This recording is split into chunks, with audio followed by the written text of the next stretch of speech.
Welcome back to One Bills Live. Chris Brown, Steve Tasker with you. And in this, the final game coming up this weekend at Highmark Stadium, Bills-Jets, we thought we'd roll in a couple of people that, tangled and tussled a few times in this stadium. Two Hall of Famers, as a matter of fact. Hall of Fame quarterbacks Dan Marino and Jim Kelly joining us here, who went head-to-head in many of the matchups in Highmark Stadium. Guys, thanks for making the time for us. Appreciate it.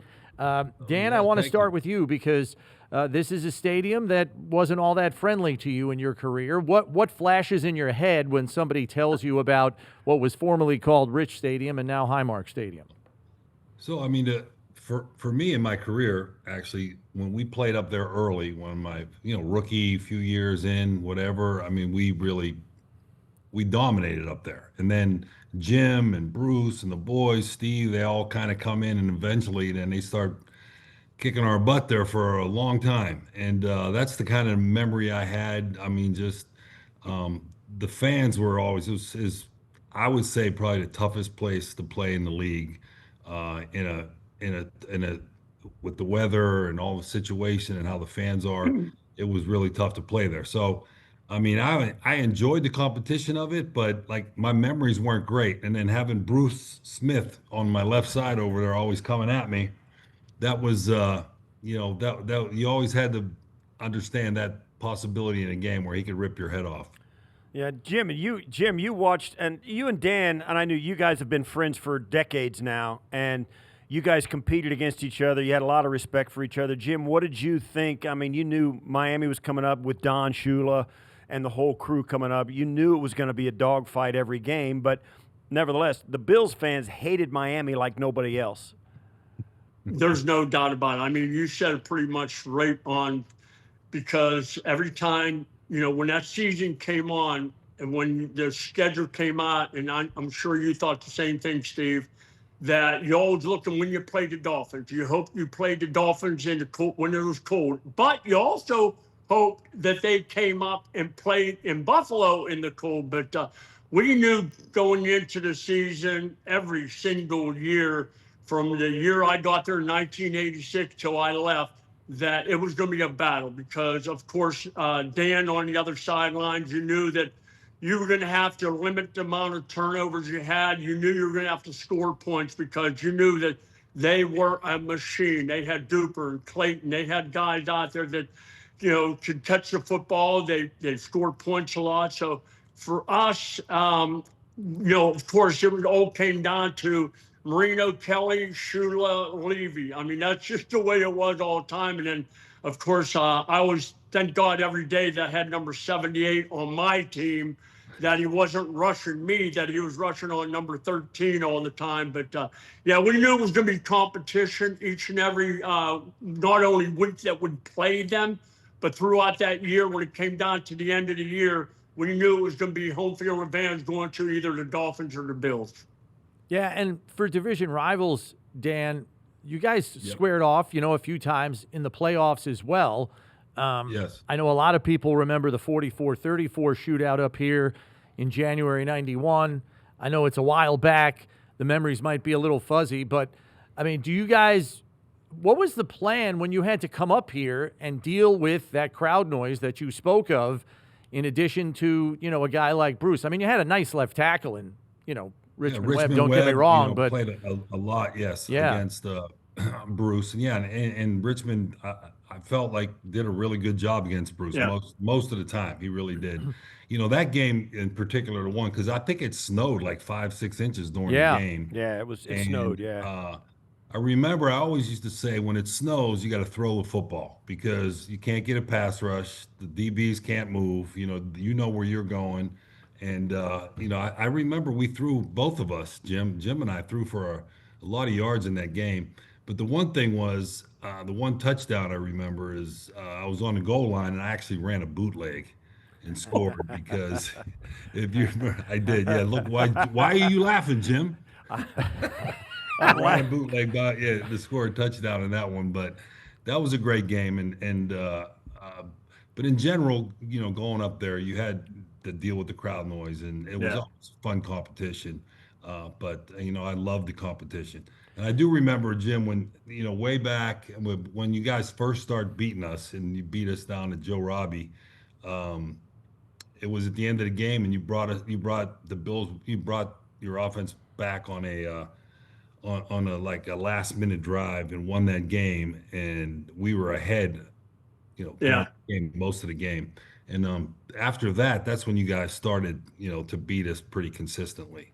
That's pretty good, yeah, because that was, I think, the 1989 season. First We game of the played down season. in Miami, and Thurman says it best. He said Jim had to run it like 5 yards, and he had to get a sundial out for the time it took him to cross the goal line. I go, hey, that's all it took. It didn't matter. I got across the goal line. That's all it mattered. But That's right. yeah, Dan, that was one that really definitely, Dan, you said it right. It propelled us from the bickering Bills to we know what we have to get done going into that 1990 season. And even though we played pretty well in the 89, we just didn't play up to our par. But 1990 is what started off the run that we had. And of course, Marv Levy allowing me to call the plays and do that no-huddle, quick pace offense. So that to me was a big changing point in not only the rivalry I had with you, Dan, but the rivalry we had with the AFC and being able to enjoy running that style of offense and being able to call the plays. Yeah. Dan, Jim, I give you credit. I give you credit because you called your own plays, but you only had like 5 of them. That's right. That's right. That's right. Hey, Dan. You know what? I had to say that. I had to say that. Yeah. No, I know you had to say it because you're so used to hearing Tasker say that. But the thing is, in reality, we bring in like 15, 20 plays. Yeah, we didn't have a whole playbook. I mean, we did to a certain point, but I knew where to put players. I knew the formations that we had to have. It wasn't like we ran the same play in the same formation all the time. I know. I was just messing with you. I know you're being typical Marino, or she's called you Tasker Jr. All right, I got to say though. So, Dan, you played. You had an incredibly long and productive career. Obviously, your first ballot Hall of Fame guy, and probably, and there's probably other stadiums like it, but you coming up to Highmark, you probably played in this stadium as much as any other quarterback other than a Buffalo Bills quarterback. You probably played in more games in this stadium than just about any other visiting quarterback ever. Yeah. And so you had to be really familiar with the locker room, with the hotel, the whole thing. This had to be, it just had to be like another day at the office for you coming up to this joint. Well, you know what? I actually enjoyed it, but at the same time, it was, you knew you were coming in for a tough road, no matter what. Just with the crowd noise, with the play, obviously the Bills were so good for so long and all those years. And I always felt like we couldn't get kind of past you guys because we could have got to another couple Super Bowls. I felt like we could have if it wasn't for you, Jim, and everybody else, and Steve, and the whole team. But the one thing I will say I used to enjoy about going up there, and it's a blessing because my dad, growing up in Pittsburgh, him and his buddies, they would drive up to see the game. They come up either the morning or the night before. And it was always a tradition, so I got to see them and playing the game. And sometimes, we won, we probably lost more than we won. And, that's the one thing I really, now I'm kind of getting emotional thinking about my dad coming up there and now that he's gone. And that was something that I always remembered being very special for me. Yeah. And that's one of the things, and I don't mean to, I'm just going to add on to that because Dan, I know, I grew up also in the Pittsburgh area, and my mom and dad would come up, and I get it because those are times where your mom and dad, that are getting older, and they can only travel so far. But when you got that 3-hour ride, which my mom and dad had the same with your parents, Dan, those were awesome times. You were able to enjoy what you had, enjoy the days before the game and the days after the game, and being able to, enjoy that time spent with them because, as we all well know, they're all in heaven now and looking down on us. But we had some fun, having those games at Rich Stadium or Highmark Stadium. Let me ask you guys, did your parents ever get a chance to fraternize with one another? Maybe not during the season, but knowing that you guys were friends, did they kind of commiserate it all together, have a time to meet up with one another? I think, Jim, I think at the stadium sometimes after games and stuff. Yeah, your dad, my dad would, and would always visit after the games, in the, where the Tunnel. locker rooms are, the tunnel right there. Yeah. So yeah, for sure there. I mean, when we grew up, we actually I lived in the city. Jim lived a little further outside the city. So we didn't really know each other younger in high school, but then, as college started, that's when we got to know each other. And yeah, special relationship, man. I love this guy. Let me ask you this too, because you guys, because you were friends, and Jim, you both have events, because you're big, you're big parts of the community. You're part of the fabric of the heritage of people who grew up in South Florida. Dan, you're iconic down there. Jim, you're just the same way here in Buffalo. You have charity events, and you guys go back and forth to each other's events pretty much on a regular basis. I know, Dan, there was decades where you never missed Jim's tournament. Jim, same thing with you. And Dan, you almost turned into kind of like a fellow teammate in our off season. You showed up at Jim's thing, and back in the day before cell phones, we fraternized quite a bit at Jim's golf tournament. You became, and maybe the Bills players more than any other busted your chops like your own teammates did up here in Buffalo. Do you ever feel like, there was more welcoming in the off season with the players at Jim's tournaments, and you got a chance to fraternize with fans? You became kind of almost part of our crew in the off season up here in Buffalo. Is that true? Yeah, there's no doubt, Steve. I got to have an opportunity to come to Jim's tournament. He has done so much for, Buffalo and the area there and his charity. And I always loved coming, and, I did it. I don't think I missed a tournament for, I don't know, 20 years or more. And it was always fun and getting along. I mean, I remember, like, there's, like, for example, Daryl Talley, for example, right? Daryl and I played against each other 4 times in college, when we hit West Virginia.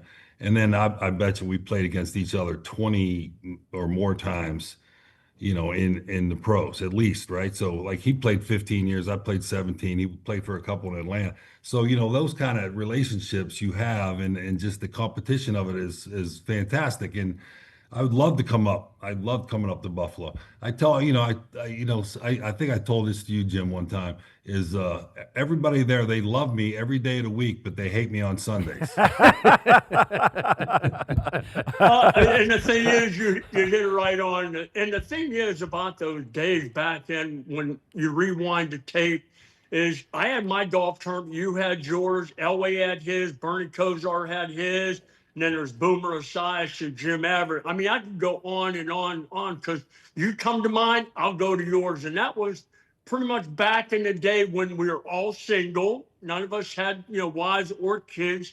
So we had a good time. We would travel to each other's. And once we got there, we knew that what we did at that tournament was making a difference for so many kids out there that maybe their dreams weren't going to come true.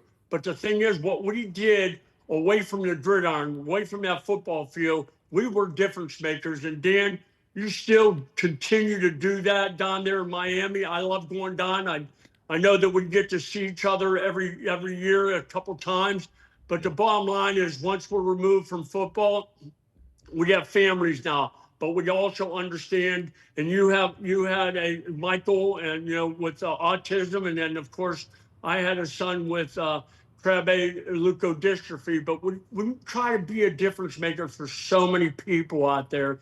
And Dan, you've been doing that for year in and year out, not only in Miami but throughout the country, and especially right here in Buffalo, New York. Well, thank you, Jim. That's, oh, man. You're making me emotional, dude. And I know a lot of people are going to be emotional, with this game, because much like you guys have, kind of shared one another's lives together as friends, growing up as young professionals and now having families, kids, grandkids. There's a lot of fans that are going to be in this stadium that have spent decades, generations, handing down season tickets and that kind of stuff. That's all going to come to an end. Jim, Dan made it pretty clear Bruce Smith was the guy he really didn't have a lot of fun facing every time that the Bills and the Dolphins matched up. Was there a guy on the other side of the ball for the Dolphins that you least like facing in those matchups over the years? No, I just like Tom Oliver-Dottie, the defense coordinator.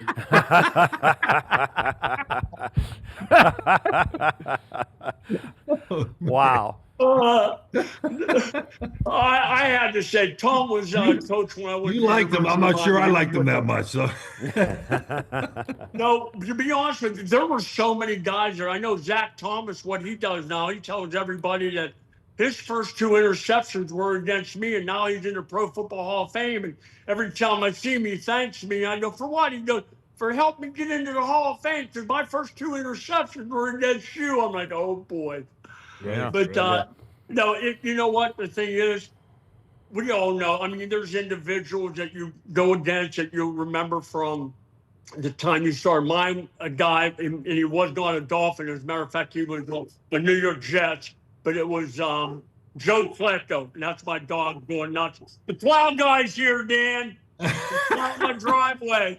Well, yeah. Well, at least you're not doing it. You're paying someone to do it.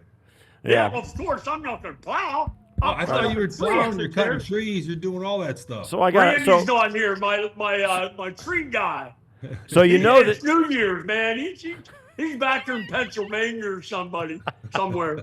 So listen, so you guys, you're both Hall of Fame quarterbacks, first ballot guys, and you also played for first ballot Hall of Fame head coaches. And it's common, you know, how you dredge up some passion for these games and you try and want to compete hard against them. The thing that happened to me, it was easy to hate Don Shula up here in Buffalo until I got a chance, Dan, once in my career to play for Don in a Pro Bowl. Him and his staff, Tom Oliver-Dottie, Mike Westhoff, some of the guys on that staff, and I got a chance to play for Don, who's the winningest coach in NFL history. And I just got to tell you, after I met and played for him for a week in Honolulu, man, I had a newfound respect and love for the guy, and I know you do as well. And he and Marv need to be inserted into this conversation as well. Give us some few thoughts on those 2 head coaches, Dan. You want to go first, Jim, or go ahead. Yeah, you know, coming in as a young quarterback, as a young person, just trying to be the best you can be, he was perfect for me. He really was, because he challenged me early. I remember him telling me that I want you to come in here as a rookie and think you're going to start right away, and I want you to learn the playbook. And then the one thing I thought was genius with him is he made me call all my own plays in practice and then in the exhibition games somewhat. And that was something that made me, it was a challenging thing that made me work so much harder and study so much harder. And I today, I still think it was genius, you know, and it just made me develop so much quicker. And then he was just, you know, he was solid all the time. You could count on him for anything you want. He was a great example. His office, his door was always open. He was a great communicator, and he was competitive too. And he didn't, and he, you know, he was a guy that, you know, would make you want to play hard for him, you know. And there's a lot of times, you know, maybe even today's game that the young kids that are playing now, it's not that way all the time. So he was special for me, and you know, God bless him. And definitely, it was great for my career, especially younger when I first started. Yeah. Jim, talk to us a little bit about Marv. Well, there's so many things you when you think about Coach. And number one, as Dan, I don't know whether you know this or not, but Coach is now 100 years old. We celebrated his birthday at the Pro Football Hall of Fame this year. Turned 100 years old. But I remember when he first got here, Steve, as you well know too, his first game was your first game also. And I just know that when we became a team, we knew what we had to do. At the beginning, we didn't. We had a lot of egos on our team. We had Bruce and Thurman, myself, Andre, Darryl. We had a lot of egos until we put them to the side. We were just going to be an average football team. And Coach Levy was one of those guys that was able to let us be ourselves. We were, I mean, once we left the football field, we had fun. But Marv knew, and he stated this many times, he's never been around a group of guys that practiced the way we did. When we were on the football field, we practiced harder and we stayed focused. When we left, that was up to us, but we knew we had to come together in order to be able to achieve the goals that we all wanted. And for me personally, and Steve knows this, for a head coach to go ahead and say, the offense is yours, go with it. And the thing is, we went with the no-huddle offense. I called all the plays until it got to the short yards and goal line, and then Marv called the plays. But he allowed me, and he put his job security on the line, allowing me to call the plays. Because if we screwed up, it wasn't many people we were pointing the finger at except for me. So I've been very blessed to have a guy like that, not only as a coach, but a guy, as Dan said about Coach Shula, the door was always open. If you had anything you needed to talk to him about, he was right there. And I wear that gold jacket because of Marv Levy, without a doubt. And I still love the guy. I email him all the time, and we still enjoy times together each and every year. So we've both been blessed, not only with Hall of Fame coaches on the field, but away from the field also. Guys, thanks so much Well for the said, time. We appreciate it. Kind of stoking up some memories as this building gets closed, in the not too distant future here. Thanks for sharing some of the memories you guys had as competitors against one another. We really appreciate it. Dan, Jim, thanks Can I so say much. one Great other- seeing you guys. Can I say one other thing there, Steve? Yeah, absolutely. Like in that Pro Bowl that you were there, I think you were the MVP of that game, right? Didn't you block That's a kick and run it back That's right. for That's right. run one Shula, for a touchdown? You made like 4 tackles. Shula owes you me. won the game for us in that Pro Bowl. Shula owes me. Yes, yes. right. Yeah, he owes you that $10,000. No, the Pro you got. Football Hall of Fame That's world right. owes you a gold jacket. Yeah, we were and it is making. coming. Yeah, that game. We won the game, and it didn't even pay for a long weekend in Honolulu. Thanks. That's true. That's true. I just had to say that because I remember that distinctly. Yeah. Thank Well, you, guys. thanks, man. I appreciate it. Yeah, good Thank to you, catch Dan. up with you as always. Appreciate you guys. Appreciate it. All right, man. All right, Jim. Love you, man. I love you too, Love bud. Steve. All right, Later. peace.